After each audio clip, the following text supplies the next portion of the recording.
सभी विद्यार्थियों का एसवी चिल्ड्रन एकेडमी रावला मंडी के ऑनलाइन प्लेटफॉर्म पर स्वागत है। कक्षा 12 विषय भूगोल और अध्याय हमारा चल रहा है लोहा इस्पात उद्योग। इसलिए पीछा जो पाठ हम संसाधन पढ़ रहे थे वो सारा पाठ्यक्रम से हटा दिया गया है। तो इंडस्ट्रीज 19 नंबर हम इस अध्याय को पढ़ रहे हैं। तो हम स्टार्ट करते हैं लोहा इस्पात उद्योग से।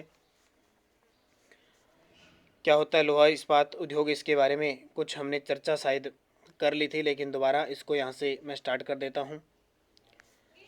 लोहा इस्पात उद्योग एक आधारभूत उद्योग है जिसके उत्पादन अन्य सभी वस्तुओं के निर्माण में आवश्यक होता है। इसी उद्योग से किसी भी देश के औद्योगिक विकास की नींव पड़ती है। भारत में लोहा पिघलाने, डालते और इस्पात तैयार करने का कार्य अत्यंत प्राचीन काल से अगारिया जाति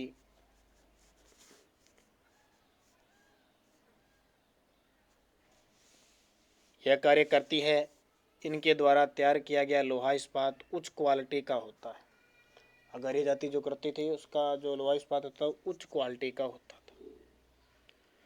ऐतिहासिक नगरों के अनुसार पश्चिमी एशिया के दमिश्क शहर में, ये दमिश्क पता है क्या है? सीरिया ना, सीरिया देश, उसकी राजधानी थी। तलवारें भारतीय इस्पात से बनती थी वहाँ पे तलवारें। दिल्ली में कुतुब मीनार के पास लगा अशोक महान का लोहा स्तंभ लगभग 1700 वर्ष पुराना लोहे का बना हुआ है। 1700 साल हो गए देखो। और आप घर पे ना एक लोहा रख के देख लेना या गाड़ के देख लेना, तब भी जंग लग जाएगा 20-25 दिन बाद। 1700 साल पुराना और आज तक उसके जंग नहीं लगा। इसका इस्पात का अद्भुत अनूठा उदाहरण है। सदियों से सर्दी, गर्मी, बरसात की मार सहकर भी ये वैसे का वैसा ही है। इसमें कभी भी जंग नहीं लगा है आज तक भी। कभी दिल्ली जाओ तो कुतुब मीनार देखना।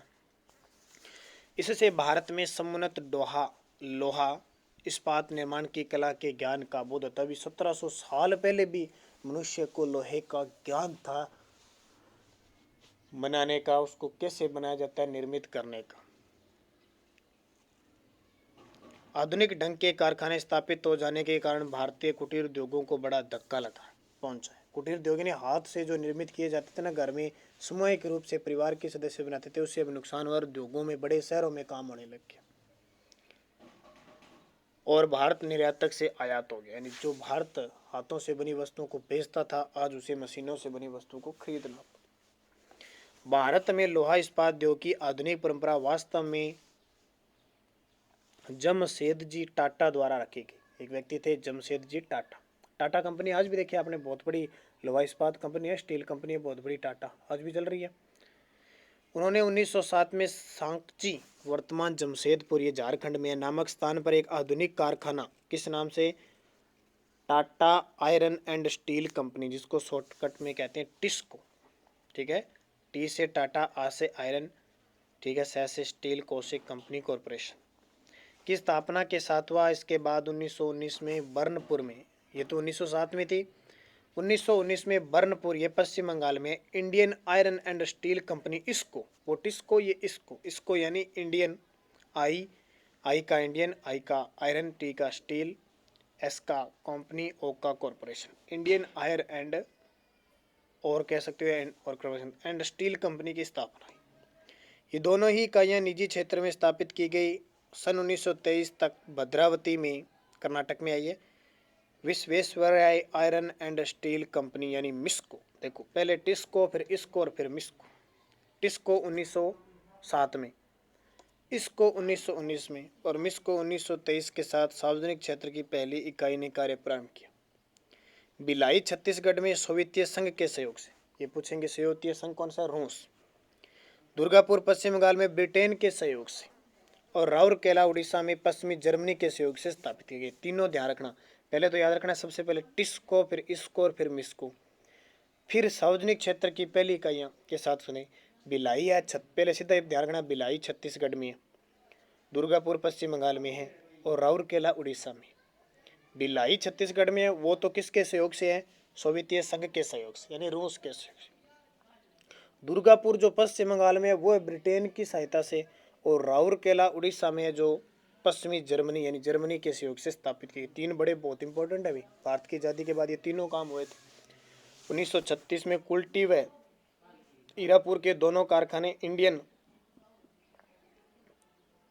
आयरन एंड स्टील कंपनी में मिला दिए गए। 1953 में बर्नपुर को भी इसमें शामिल कर दिया और इसको की 3 इकाइयाँ कुल्टी, हीरापुर, बर्नपुर होगी। जो इसको है ना उसमें 3 शामिल होगी। चौथी पंचवर्षीय योजना में कारखानों की वर्तमान क्षमता का अधिक उपयोग होने लगा और सेलम तमिलनाडु में है, विजयनगर कर्नाटक में है, विशाखापट्टनम आंध्र प्रदेश में नए इस्पात कारखाने स्थापित हुए।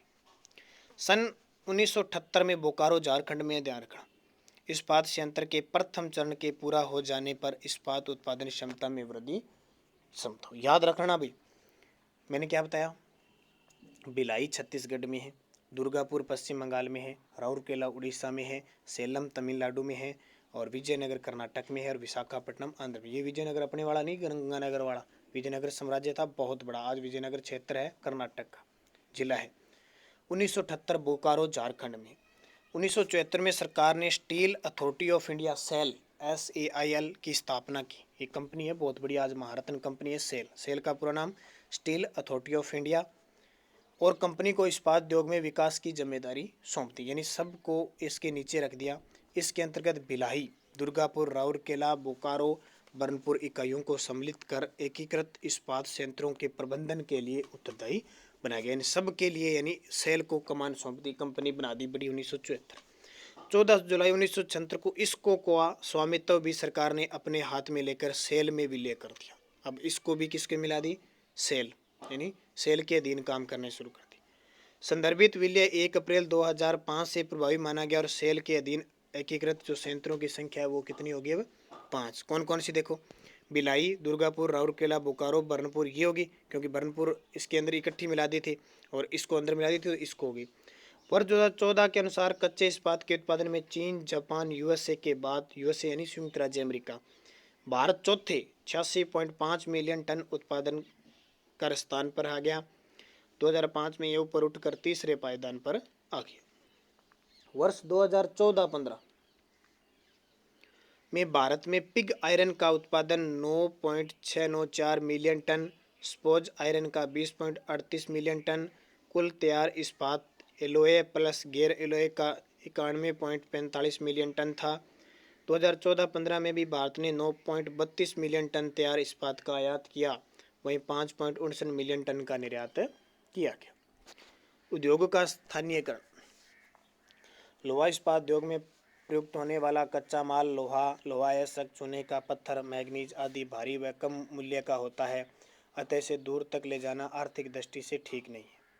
इसलिए अधिकांश लोहा इस्पात उद्योग कच्चे माल की प्राप्ति के स्थान पर ही होते हैं। देखो लोहा बनाने के लिए क्या क्या प्रयोग होता है, कोयला, लोहा अयस्क, चूना पत्थर, मैग्नीज। 1 टन अगर कच्चा लोहा बनाने के लिए 1 टन, 1.5 टन तो लोहा अयस्क चाहिए जो निकलता है, 1.4 टन कोयला चाहिए, 0.3 टन चूने का पत्थर, 0.1 टन मैग्नीज और 0.1 टन डोल्टामाइट की आवश्यकता होती है। अब इतना चाहिए। अब ये जहाँ जहाँ निकलते हैं ना वहाँ कोयले की खदान, ठीक है, संयंत्र लगेंगे लोहा इस्पात के, ऐसे नहीं भी कहीं हजारों किलोमीटर दूर नहीं लगते क्योंकि वो महंगे पड़ते हैं। फिर यही कारण है कि विश्व के लोहा इस्पात कारखाने कोयले व लोहे की खानों के समीप स्थापित किए जाते हैं। इसके उद्योग में जल की आवश्यकता होती है, सस्ता परिवहन, पूंजी, कुशल श्रमिक, बाजार की समीपता आवश्यक है। भारतवर्ष में उद्योग की स्थापना 4 विभिन्न स्थितियों वाले क्षेत्रों में हुई है। एक तो जहां कोयला क्षेत्र के निकट है, जैसे बर्नपुर, हीरापुर, कुल्टी, दुर्गापुर, बोकारो, ये कोयला के आसपास हुई है। लोहा अयस्क क्षेत्रों के निकट भिलाई, राउरकेला, भद्रावती, सेलम, विजयनगर कर्नाटक, यहाँ पे हुई है। फिर कोयला अयस्क के मध्य हुई है टाटा इस्पात कारखाना जमशेदपुर वाला। और तटीय क्षेत्र व्यापार की सुविधा के अनुसार विशाखापट्टनम, तट पे है ना विशाखापट्टनम, आंध्र प्रदेश में, और व्यापार यहाँ से बंदरगाह पे व्यापार भी किया जा सकता है।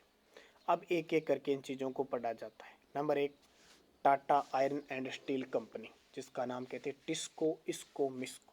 तीनों याद रखोगे, पहले टिस्को, फिर इसको, फिर मिस्को, और फिर ये सब किसके अधीन काम करने लगी, सेल के, यानी इसके बाद में कौन सा, भिलाई, राउरकेला, दुर्गापुर और बर्नपुर, ये सब किसके नीचे काम करने लगी, सेल के नीचे काम करने लगी। Tata iron and steel company TISCO Tata लोहा इस्पात कंपनी है भारत का पहला बड़ा कारखाना जहां भारत का 20% इस्पात तैयार होता है। इस कारखाने में इस्पात के अतिरिक्त लोहे की गार्डर, जो गार्डर होती है ना, रेल का सामान, कांटेदार तार आदि भी बनाई जाती है। पहले 2 चरणों के विस्तार के बाद अब तीसरे चरण के विस्तार के लिए 2400 करोड़ की व्यवस्था की गई है, जिसके पश्चात उत्पादन क्षमता 30 लाख टन कच्चा इस्पात और 27 लाख टन बिक्री योग्य इस्तेमाल होगा। टाटा लोहा इस्पात मुंबई कोलकाता रेलवे मार्ग के बहुत निकट स्थित है। संयंत्र के प्राप्त जल स्वर्ण रेखा, खार, कोई नदियों से लोहा नोवा मंडी बादाम पहाड़ी से मिल जाता है। कोयला झरिया व रानीगंज बोकारो से प्राप्त होता है।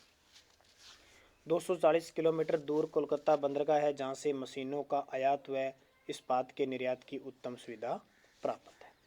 दूसरा इसको यानी भारतीय लोहा इस्पात का कारखाना सन 1874 में स्थापित किया गया। बर्नपुर में फिर से 2 इकाइयों को शामिल किया गया है। कंपनी में 3 इकाइयां हो गई है, यह कुल्टी, बर्नपुर और हीरापुर। ये तीनों ही कारखाने रेल मार्ग से जुड़े हुए हैं। कुल्टी बाराकर नदी पर स्थित है। कुल्टी पश्चिम बंगाल में, ध्यान रखना। कोलकाता से 215 किलोमीटर दूर है। हीरापुर में कच्चा लोहा पिग आयरन बनता है, जिसे कुल्टी कारखाने में इस्पात के रूप में तैयार करता है। यहाँ से बर्नपुर भेजा जाता है, जहाँ रोलिंग मिल के द्वारा उपयोग योग्य चादरें, छड़ें, पाइप, रेलवे स्लीपर, एंगल, पत्ती, तार मुख्य रूप से बनाई जाती हैं। ये तीनों इकाइयाँ संगठित रूप से काम करती है। 1976 से इनका प्रबंध पूर्णतः सार्वजनिक क्षेत्र सेल के पास आगे हमने पढ़ा था ना। यहाँ की इस्पात की वार्षिक क्षमता 10 लाख टन है, जिसे बढ़ा कर 23 लाख टन किया गया है। Indian iron and steel company के तीनों संयंत्र दामोदर घाटी कोयला क्षेत्रों जैसे रानीगंज झारखंड और रामगढ़ और जारिया है झारखंड में, और रानीगंज है पश्चिम बंगाल में, के निकट कोलकाता आसनसोल रेल मार्ग पर स्थित है। लोहा अयस्क सिंह भूमि झारखंड जल दामोदर नदी की सहायक नदी बराकर से प्राप्त करता है। तो ये इंपॉर्टेंट है, कौन सा? लोहा इस्पात। अब आता है राउरकेला है, उसके बाद में और भी है, इनको हम सुविधा की दृष्टि से अगले वीडियो में पढ़ेंगे। कौन सा? राउरकेला। कहाँ पे? राउरकेला उड़ीसा।